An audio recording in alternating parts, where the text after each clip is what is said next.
Thank you for visiting Past the Wire TV, the YouTube channel of PastTheWire.com.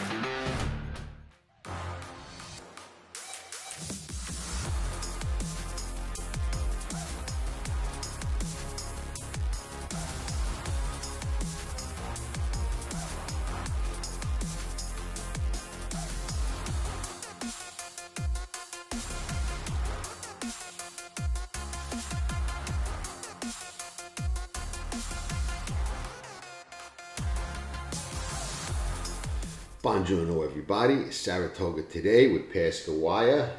John Stetton, day 25 at the Saratoga 2021 meet. We are rolling right along. We are going into, I think, week 5. Things just rolling and moving along. And there's nothing like being in a position at a meet like Saratoga that you wait all year to kind of capitalize on and do some damage at. Being ahead of the game after last week when we got on track the right way. Let's start with some shout out and love to our sponsors. We'll start with Zilla Racing Stable.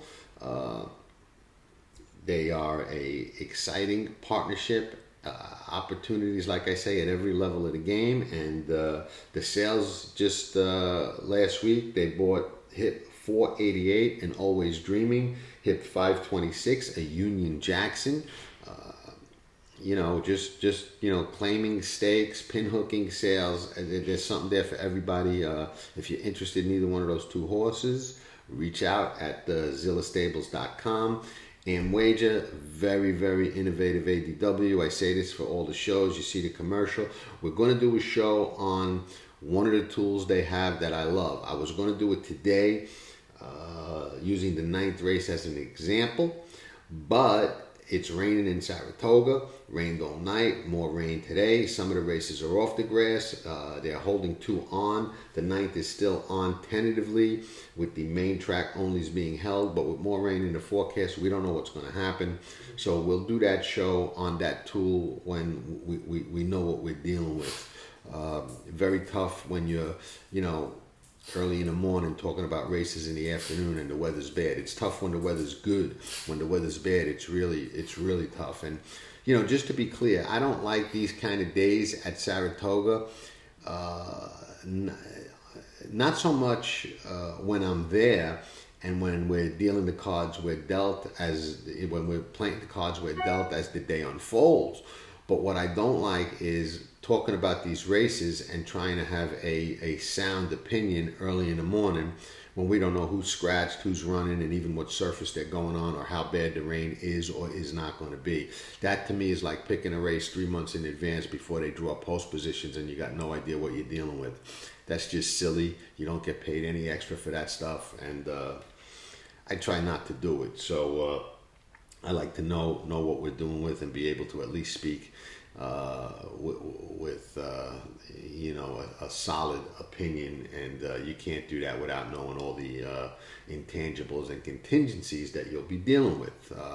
So shout out to Am Wages, Zilla Racing Stables, and last but not least, Spendthrift Farm, and still thinking about that awesome performance by Got Stormy in the 4-star. Dave beat the boys again.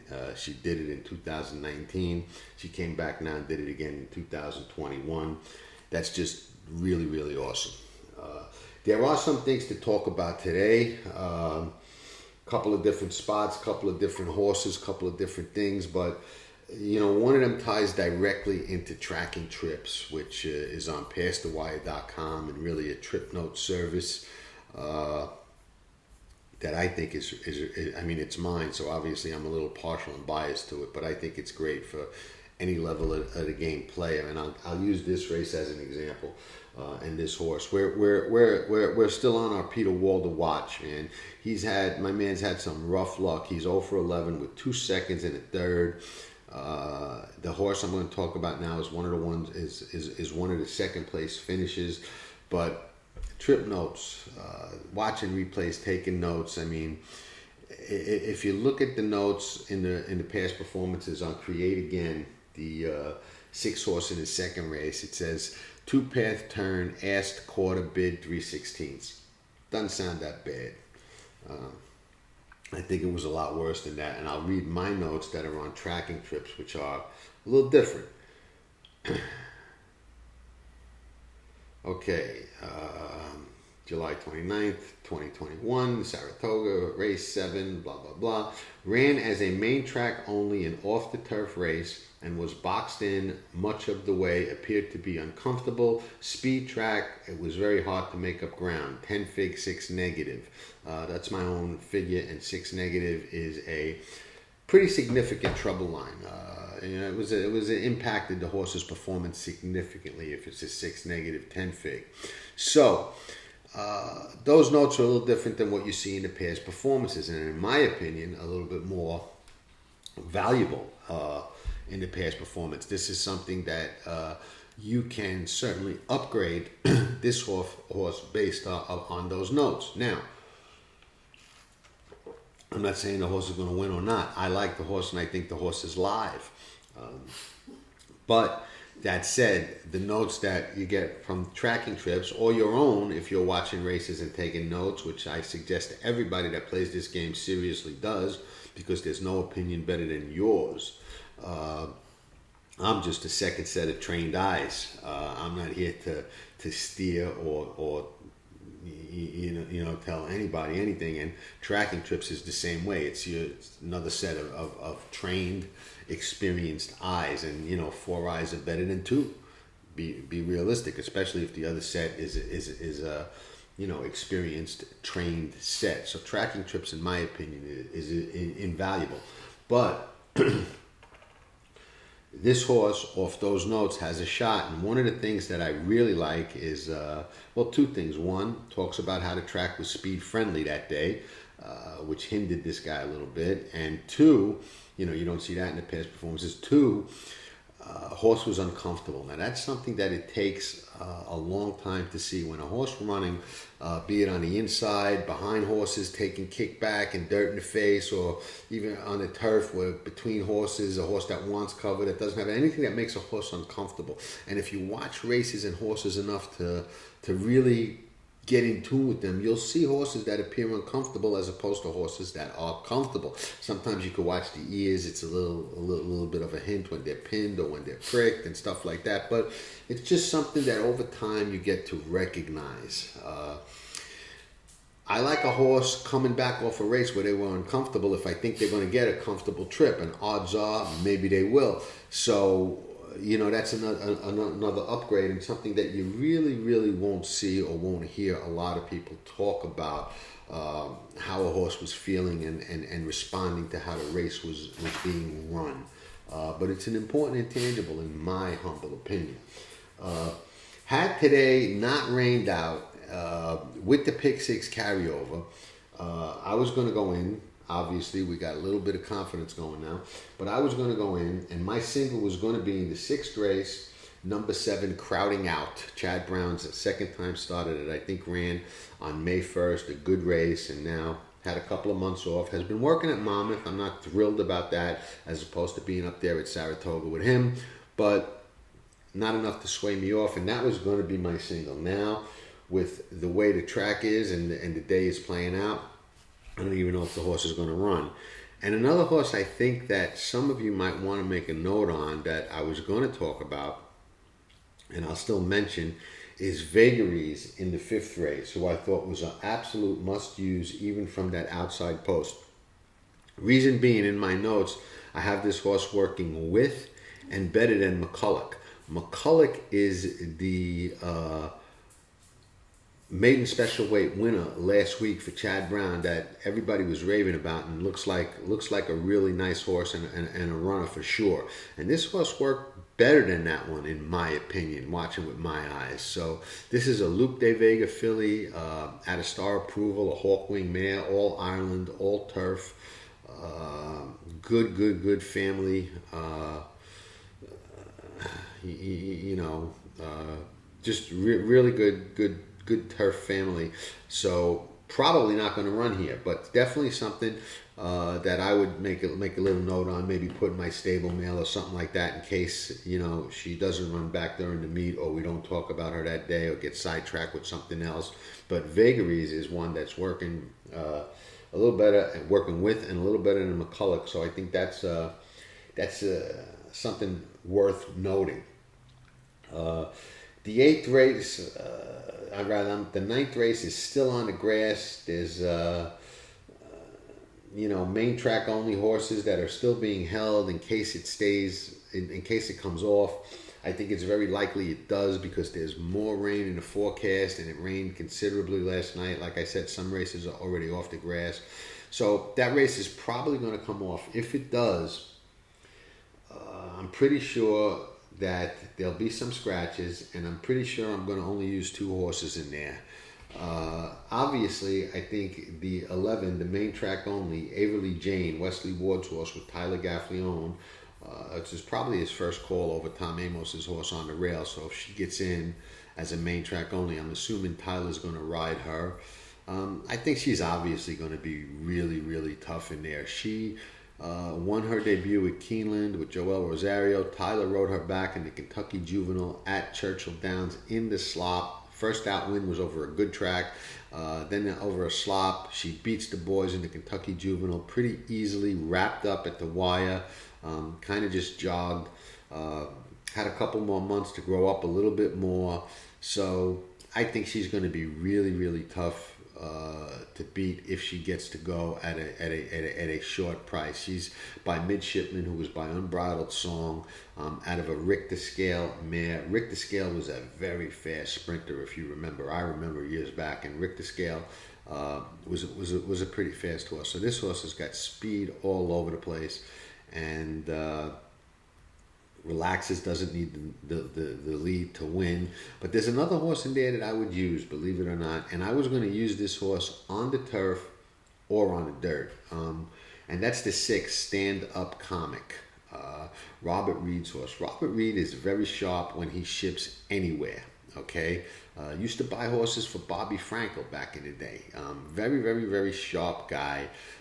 This horse wins at Parks, wins at Delaware, now comes to Saratoga. A Practical Joke, who I'm high on. Practical Joke liked Saratoga, and Saratoga, one of those idiosyncrasies is that sires that like Saratoga produce runners that like Saratoga. I can't explain that, but I know it happens. So Stand Up Comic is a horse that will, you know, have to step up his game, but we know these 2-year-olds can do that. And, you know, maybe he was entered thinking there's a good shot this race comes off the grass. I don't know. So, Proud Citizen on the bottom. That's wet track. I like it. I think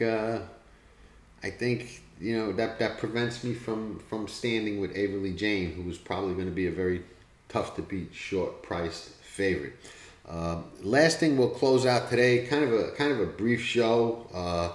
You know, with the weather and everything, there's a lot coming up. We got the Alabama on Saturday, the Pacific Classic, and a great card out at Del Mar on Saturday. If I don't get to touch on that on the show, which I will try to do Saturday morning, I'll definitely have a lot up on tracking trips, and definitely a lot on Past the Wire about that. Maybe we even get Giosetti to write a column on it. I don't know. But today, I'm going to leave with, I'm going to put a little video in at the end of this clip. It's only about 20 seconds long. And, you know, there's so much talk about things wrong with the sport today, and people using performance-enhancing drugs, which we know, unfortunately and tragically does happen. Overages of legal therapeutic medications. Eddie Barker, a trainer at Saratoga, has a Himalayan Salt Therapy machine. He swears by it. It sounds like it can't hurt at all. It can only help. He's got a short video that of him giving a treatment to a horse. I'm going to attach it here so you can take a look at it. For those trainers and owners so inclined, reach out to Eddie Barker. He's up at Saratoga with his horses. See if you can get one of these machines. I know he sells them and deals them. it's something that I believe in legal, natural, healthy remedies and treatments for horses. I like massage therapy. I like acupuncture therapy and those kind of things that are not at all harmful or dangerous and can only help. Athletes get massages all the time, pro athletes. Why?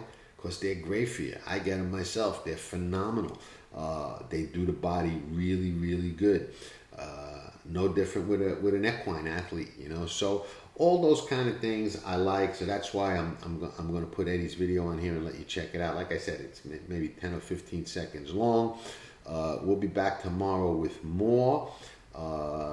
I think we're going to have an interview on Past the Wire TV, where this is with Lafitte Pincay, the Lafitte Pincay, not the son who's the TV guy, the actual rider Lafitte, who was one of the best ever and has put in some of the greatest rides that you will ever see over the course of his career, which won who knows how many races, but absolutely one of the best of all time.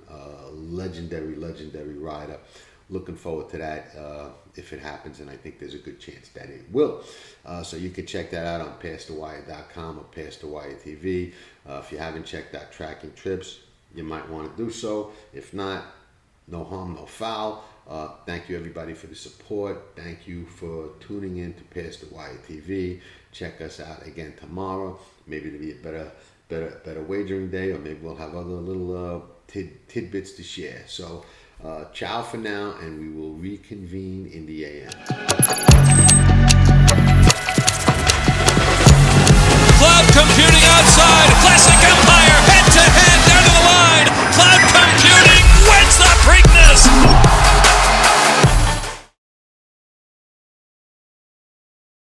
Horses have reached the starting gate. It's post time. Cold Front, the favorite, comes forward. And they're into the stretch. Cold Front put to the 10. Cold Front does it again. Right in the field of the Amsterdam. Nobody does it better.